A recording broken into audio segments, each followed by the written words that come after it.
네, 반갑습니다. 디오 채널입니다. 이번 시간에 다뤄볼 종목은 우리나라에서 제일 대표적인 대장주죠. 삼성전자라는 종목에 대해서 좀 말씀을 드려볼 건데요. 아마 우리나라 국민들 중에서 뭐 개인 투자자들이 한 번쯤은 사고 팔고 다 해보셨을 종목이고, 실제로 우리나라에서 전체 코스닥 코스피의 전체 비중에서 20% 정도를 차지하는 그런 종목이기 때문에 회원님들이 관심이 많을 수밖에 없고, 반도체나 모바일을 이끌어가는 대표적인 종목이기 때문에 최근에 주가 흐름이 상당히 궁금하실 수가 있습니다. 그래서 그 내용에 대해서 좀 얘기를 해볼 거고, 일단 삼성전자 주가를 좀 살펴보면 오늘 기준으로 87,000원, 어제에 이어서 추가적인 하락이 발생을 하면서 87,000원에서 주가가 형성되어 있는데, 이 종목은 실제로 이제 회원님들이 보유하고 계신 분들이 상당히 많아요. 그래서 항상 이 질문을 가장 많이 해주시는 종목이고, 대부분이 뭐 저가에 잘 잡으신 분들도 있지만 9만원이 돌파하는 그 시점에 막 이제 10만전자 얘기가 나오면서 뒤늦게 편성하신 분들도 상당히 많은 종목입니다. 그래서 종목에 대해서 좀 간단히 말씀을 좀 드리자면, 대부분이 이제 회원님들이 뭐 다 아시는 내용이지만 한번 말씀을 드려보도록 하겠습니다. 시총은 지금 500조가 조금 안 되는 금액이죠. 481조, 코스피 전체에서 1위의 시총이고, 일단 액면 분할한 이후로는 상장 주식 수가 거의 60억 주에 육박하는 그런 종목이죠. 그리고 외국인 보유 비중이 상당히 높습니다. 그렇기 때문에 외국인이 국내 시장에서 매도 포지션을 잡은 날에는 삼성전자 주가가 좋지 않은 경우가 많아요. 뭐 이런 거는 다 아실 거니까 넘어가고, 아마 이 사업 부분에 대한 얘기도 대부분 아실 건데, 반도체 사업, 그리고 모바일 사업, 그리고 일반 가전 사업, 그런 여러 가지 실생활 전반을 아우르는 사업을 영위하는 회사입니다.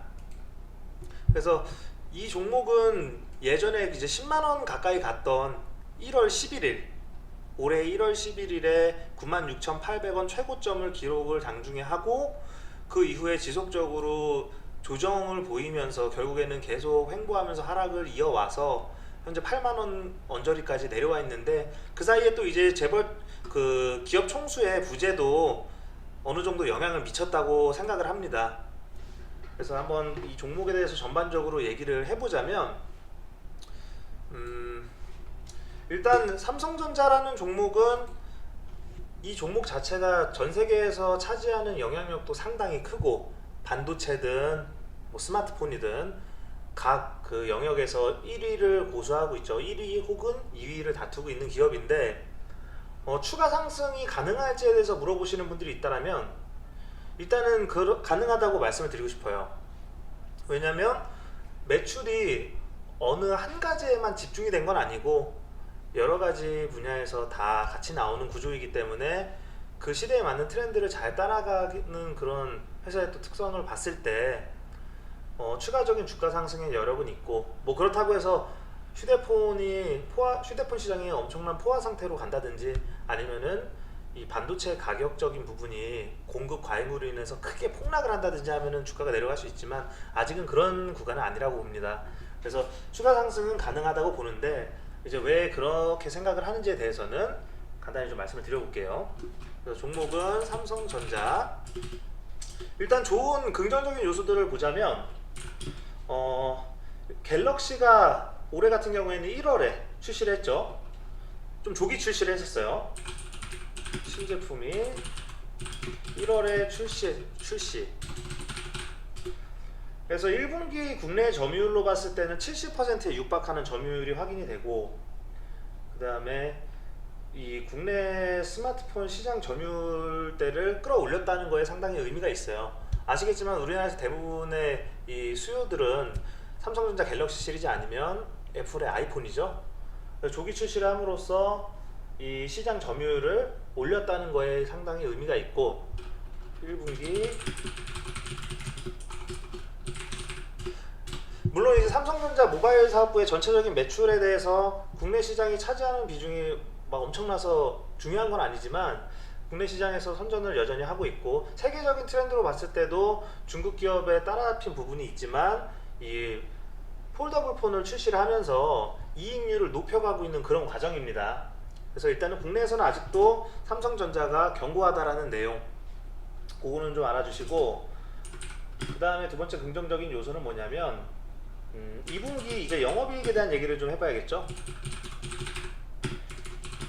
2분기 영업이익이 11조 정도로 예상이 된다고 합니다. 그래서 전체적인 이 올 한 해 실적으로 봤을 때는 50조 정도의 실적이 기대된다고 하고, 특히나 반도체 사업을 담당하는 DS 부분의 영업이익이 높아요. 6조 원 이상. 그리고 이제 반도체 자체에 대한 원가 구조를 개선하고, 이 OLED 디스플레이 사업 부분에서의 실적 개선 기대감이 여전히 그 부분은 강력하게 유지가 되고 있고, 그래서 삼성전자의 이런 연간 영업이익이 50조를 돌파한 시즌이 여지껏 두 번밖에 없어요. 2017년도 그리고 2018년도 두 번 있습니다. 올해도 50조를 돌파할 수 있다는 기대감이 있고, 이 반도체 업황이 그래도 뒷받침이 되기 때문에 가능한 수치고, 그래서 그 관련된 내용을 좀 간단히 적어드리면 반도체 사업을 담당하는 DS 부분 영업이익 6조 원 이상, 그리고 반도체 원가 구조 개선, 디스플레이 사업 부분 실적 개선 기대감, 영업이익 50조 돌파 시즌은 역대 두 번, 2017년 그리고 2018년.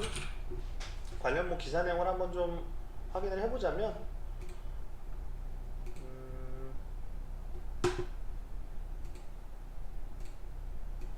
이런 이제 기사 내용을 좀 볼 수가 있는데, 메모리 반도체 호조가 실적을 견인했다는 내용이죠. 그래서 이 연간 실적에 대한 기대감이 충분히 있고, 증권가에서도 뭐 이 부분에 대해서는 거의 동일하게 말하는 수치예요. 그래서 2분기 같은 경우에는 매출을 61조 이상, 그 다음 영업이익은 10조 7천억 이상, 11조 정도로 예측을 하고 있고, 지난해 2분기와 비교해서는 매출은 16%, 영업이익은 32% 정도 증가한 수치. 그래서 2분기 실적에 대한 기대감은 견고해요. 어차피 가장 중요한 거는 실적에 대한 그 확신이 있어야 주가에 또 영향을 받기 때문에 이 정도는 또 당연히 말씀드리는 겁니다. 그래서 주목해야 될 부분은 뭐 반도체 사업 부분도 사업 부분이지만 이 디스플레이 부분의 실적 개선 상당히 중요한 부분이고, 디스플레이에서 5천억 정도의 이 실적 개선이 나온다고 하는데, 전체적으로 봤을 때 반도체 그리고 모바일, 그다음 생활 가전, 디스플레이 영역에서 골고루 수익이 발생하고 있다는 것을 알아두시기 바랍니다. 그리고 또 다음 내용을 보자면, 최근에 그 공매도 숫자가 굉장히 감소를 했는데, 어떻게 보면은 공매도가 줄어들었다는 거는 시장에서 살짝 트렌드에서 벗어났다고 해석할 수도 있어요. 물론 삼성전자라는 종목이 워낙에 대표적인 또 대장주고, 그래서 안 보려고 해도 안 볼 수가 없는 종목이긴 하지만, 최근에 또 막 카카오라든지 네이버라든지 이런 좀 후발주자 종목들이 시총을 역전하면서 관심을 많이 받은 게 사실이죠. 그 대신 이제 여전히 대표 종목이기 때문에 공매도 숫자가 줄어들었다는 내용을 확인을 했을 때는 지속적으로 추가 하락에 대한 가능성이 좀 끝나가고 있다라는 가정으로 봐주시는 것도 좋은 시각입니다. 시장의 관심에서 다소 벗어났다고 볼 수 있지만 여전히 대표 종목. 공매도 감소는 저점 구간이라고 체크해 볼 수 있다는 내용. 관련 수치 내용을 좀 한번 이렇게 보여드리면, 최근에 삼성전자 공매도가 반으로 줄었고 주가는 지속적으로 하락, 이런 내용이고, 29일 기준으로 삼성전자 공매도는 67,000주 정도, 그리고 28일 같은 경우에는 14만 9천 주, 15만 주 정도 되죠. 그래서 29일은 삼성전자 공매도 과열 종목에 지정이 되지 않았는데 뭐 하루 이틀 정도의 수치로 뭔가를 확신하는 것은 어렵지만 일단은 삼성전자라는 종목 자체가 공매도가 줄고 있는 빈도가 많을 경우에는 체크를 해주셔야 된다는 거죠. 추가 하락의 가능성보다는 실적이 뒷받침이 되기 때문에 이 추세 전환의 가능성이 나올 수 있다라는 그런 가정으로 봐주셔야 됩니다. 그리고 다음 내용을 좀 보자면 이 부분은 좀 중요한 부분인데 미국에 이제 공장 부지를 선정을 했잖아요. 그래서 얼마 전에 미국에 직접 가서 파운드리 공장 투자 계획에 대해서도 얘기를 나누고 그런 내용들이 언론에 이제 부각이 됐었는데 정확하게 이제 구체적인 투자 집행에 대한 발표가 아직 없죠. 그래서 조만간 발표를 한다고 해서 이 내용에 대해서 말씀드려볼 겁니다. 미국 내 투자 공장 부지 선정을 못했지만 조만간 발표 가능. 그래서 투자 규모로 보면 170억 달러예요.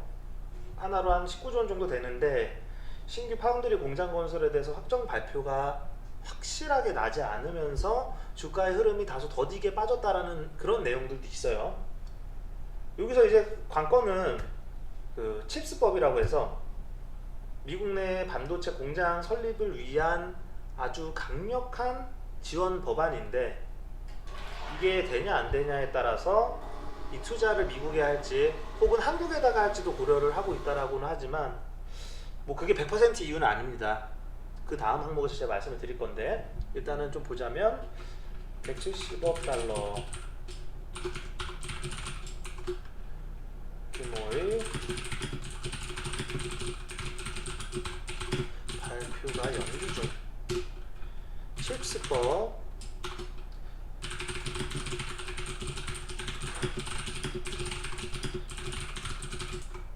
때문이라는 의견. 칩스법 때문에 미국 내 투자가 연기된다라는 거는 100%의 이유는 아니에요. 그런 이제 시각이 있다라는 얘기입니다.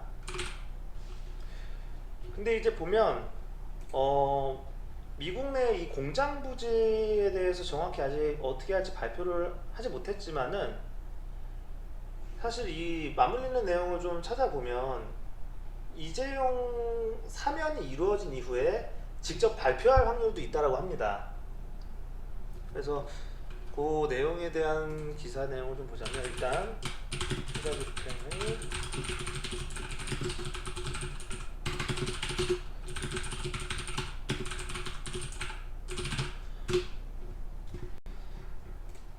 그 관련 기사 내용을 한번 보자면 요런 내용이에요.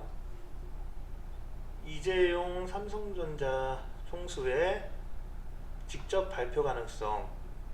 한미회담 이후에 지금 한 달째 조용하죠. 확실하게 미국 내 투자가 될지 안 될지에 대한 내용이 지금 나오지가 않고 있는데 광복절 사면 가능성에 이제 현장에서 직접 발표할 수도 있다라는 그런 내용입니다. 이건 이제 어디까지나 정확한 부분은 아니지만 그런 부분들이 어떻게 보면은 이 미국 내 투자는 삼성이 해외에서 하는 투자 중에 단일 규모로 보면 최대 투자예요. 굉장히 큰 규모예요. 그래서 이 정도의 규모라면 적어도 그 기업의 총수가 직접 결정하고 마무리를 져야 된다라는 그런 의견이 있는 거죠. 그래서 지금 이제 7월 달인데 사면 여론 등이 꾸준히 나오고 있는 상황에서 8월 15일 광복절에 사면이 된다라면 직접 발표하는 방안도 고려해 볼 수 있다라는 그런 내용입니다. 그래서 약간 어느 정도 그런 이제 확실한 발표를 미루고 있는 거라는 얘기죠. 실제로 그 삼성전자는 인센티브 협상이나 아니면 그 미국 내 공장에 대해서 설립하는 조건에 대해서는 계속 협상은 진행 중이에요. 그래서 텍사스, 뭐 애리조나, 뉴욕주 이런 쪽에 공장을 유치하려고 얘기를 나누고 있는데 정 안 될 경우에는 한국 내에도 지을 수 있다라고 여러 차례 이렇게 좀 언론에서 확인이 되더라고요. 그 부분에 대해서 이런 기사 내용이고 또 다음 항목을 좀 살펴보면 이 중간 배당에 대한 얘기. 삼성전자의 이 중간 배당 기준일이 이제 오늘부로 지났는데, 어쨌든 중간 배당의 이 배당률이나 이런 부분에 대해서 이슈가 될 수밖에 없어요. 항상 그 배당 시즌에는 최우선적으로 시장의 관심이 몰리는 종목이다 보니까. 그래서 삼성전자의 중간 배당 기준일이 도래하여 투자자의 관심도가 높아질 수 있음. 6월 30일까지 삼성전자의 주식을 보유해야 배당을 받을 수가 있지만, 그것과는 별개로 중간 배당 시점에 이 대중의 관심을 크게 받는 대표적인 종목이라는 거죠. 뭐 일례로 말씀을 드리자면, 중간 배당은 7월이나 8월 중에 지급될 예정. 그래서 이제 시점이 다가왔기 때문에 여러모로 이 시장에서 삼성전자가 관심을 받을 수 있는 시점이라는 거고, 이 차트상으로도 보자면 9만원 돌파한 이후에 벌써 5개월째 횡보 혹은 지속적 하락 구간이에요. 이렇게 될 수밖에 없었던 이유는 뭐 여러 가지가 있겠지만, 미국 내 대규모 투자 집행이 확실하게 발표가 되지 않은 것도 있고, 총수의 부재도 있고, 그리고 이제 반도체 가격에 대한 우려도 있었죠. 가격 경쟁력을 유지할 수 있을지. 그리고 반도체, 메모리 반도체 외에 이 파운드리 쪽에 대해서도 확실한 투자 계획이나 이런 실적, 예상치가 정확히 계속 나와줘야 되는 부분인데, 그런 것들이 미뤄지면서 삼성전자의 주가가 지속적으로 하락을 했다라고 보입니다. 하지만 이 관련주들, 미국 내에서 반도체 관련주들 보면 전체적으로 시장에서 이 반대되는 움직임으로 지금 보이진 않아요. 그래서 삼성전자도 분명히 이 상승의 가능성이 충분하다고 보고, 단일 반도체 실적으로만 보면은 당연히 이 밸류에이션이 더 평가를 받아야 되는 종목이기 때문에 추세는 분명히 전환을 할 수 있다 봅니다. 최근에 또 이런 일례로 보면은 어제나 오늘 같은 경우에 좀 개인이랑 외국인과 기관이 지속적으로 매도를 했는데, 지금 가격대 8만원, 8만원이면 상당히 오랜 기간이죠. 작년 12월 정도의 가격이에요. 올해 1월 정도, 작년 12월과 올해 1월 정도 가격대. 그래서 이제 2분기 실적을 기초로 해서 이 이재용 총수의 사면이 확정이 되고 대규모 투자 집행이 발표가 나면 이 주가의 방향성이 분명히 바뀔 수 있다라고 보고, 이 종목을 예전처럼 비중을 크게 가지고 가시는 분은 없을 겁니다. 왜냐면 요즘에 삼성전자뿐만이 아니라 이 시장을 이끌어가는 대표 종목들이 상당히 많아졌죠. 그래서 너무 이 한 종목에 투자금의 상당 부분을 넣고 기회비용을 좀 많이 이렇게 날리시는 것보다는 일정 부분 안전자산의 개념으로 넣어놓는 방식으로 접근을 해주시고, 추후에 이제 이 가장 무거운 저항선이죠, 121선을 돌파하는 움직임이 확인이 되면서 강력한 거래량이 확인이 되고, 또 시기에 맞춰서 예를 들어서 뭐 이재용 총수가 사면이 된다라면 7월달에 분명히 그에 대한 얘기는 나올 겁니다, 미리. 그러니까 그런 여러 가지 대내적인 상황을 보면서 이 종목에 대해서 비중을 뭐 늘리든지 하시는 게 맞을 것 같아요. 지금 바로 이렇게 접근하시라는 그런 내용은 아니고. 그래서 삼성전자는 요 정도 내용으로 오늘 마치고, 워낙에 이 관련주들도 많아요. 관련주들 중에도 우량 종목들이 상당히 많지 않습니까? 그래서 그런 종목들에 대한 영상도 차후에 올리는 시간을 갖도록 하겠습니다. 그래서 이 종목은 목표 주가를 정하는 것보다는 지금 121선 돌파하는 정도의 강력한 매수가 들어오는지를 먼저 봐야 되고, 그 다음에 이 저항선 구간이 지지선으로 바뀌면서 추가 상승을 할 수 있는지 전체적인 수급을 보고 좀 구체적인 의견을 한번 다시 드리는 게 맞다라고 생각이 됩니다. 그래서 오늘은 요 정도까지 종목 의견을 나누고, 추후에 또 다른 섹터에서 시장의 관심을 많이 받는 종목들로 영상을 또 올려보도록 하겠습니다. 네, 감사합니다.